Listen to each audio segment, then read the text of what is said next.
You really can't make this stuff up. CNN is reporting federal investigators also were prepared to seek a warrant if they did not get consent to the search of the Wilmington property. It's unprecedented that a former president has his house subject to a search warrant. The current president has his house searched by the FBI, and now the former vice president is in, it looks like, in the same situation. Yeah. I mean, it really is unreal. And they're talking about it was high-stakes talks between the Justice Department and Biden attorneys. Explain what high stakes means? If you don't do it, we're going to get a search warrant. Right, and that is ridiculous when you're threatening the president of the United States because he has classified documents from when he was vice president and Senate. It does. It makes us look ridiculous. Because these are document disputes that they've let evolve into this. This is where I think Merrick Garland gets an F in leadership, because he should have thought about the consequences of this. And this is not like I'm doing an apologetic of Joe Biden here, but I think it's ridiculous, okay, that President Trump had his house with a search warrant. I think it's ridiculous that it got to the point where they were going to get a search warrant against the sitting president of the United States. I think you escalated a document dispute to literal federal case. Classified information was mishandled, but what is happening on top of that is the Department of Justice is mishandling the investigation of the mishandling of the classified documents. It doesn't get much more embarrassing than that. But it's making us look very much like Venezuela, Rick, instead of the United States. And I think what happened was when Merrick Garland, weak leadership, unleashed the FBI on the former president, he set in motion a cascade, a domino effect that's creating a disaster. They didn't know what they were asking. They didn't know what they were pushing. When you empower the National Archives to be the arbiter of what's classified and what's not, you really open up a can of worms. We all see this. It's all about Trump. It was started to be an anti-Trump weaponization of DOJ. And then we found quickly it backfired on them, like most of these inquiries do. And, Jay, look, are we sending the FBI to Dick Cheney's house, to George W. Bush's house, to Barack Obama's house? I mean, I don't know. I have no idea. Are they? I mean, they have. Let's go back on this weaponization thing. You were the director of national intelligence, so you know how all this works. It seems to me they did weaponize the FBI with that search warrant on the former president's house. They should have never authorized it. That magistrate judge should have been disqualified at the get-go. That's a different story. We've already covered that.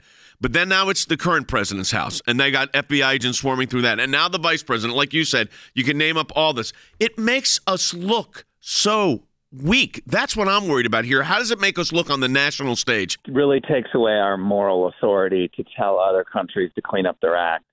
And that's what I'm concerned about. It is chipping away at our moral authority. Our adversaries will look at this and try to mine the weaknesses in our system, and they certainly will be very public about criticizing the weaknesses of the world's leading democracy.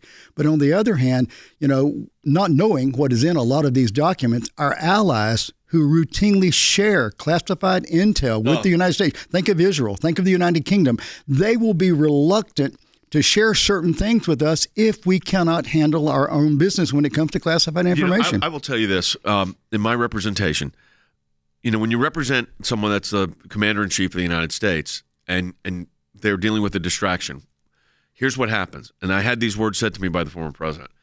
When I go overseas to deal with Vladimir Putin or these others, they know it's a sign of weakness that we've got these investigations. If you're a country that shares classified information with the United States, you're going to think twice about that if you think these documents are going to end up in a garage by a car, if you think that they're not handled correctly. So something has gone wrong here. I think the National Archives, they clearly don't know what's going on because they're now asking all former presidents and former vice presidents, hey, why don't you check and see if you have any classified documents? They don't know. They don't know where these documents are. And so that makes us very vulnerable that we potentially have a lot of classified documents floating out there who knows where. I go back to, it's a leadership issue, Wes.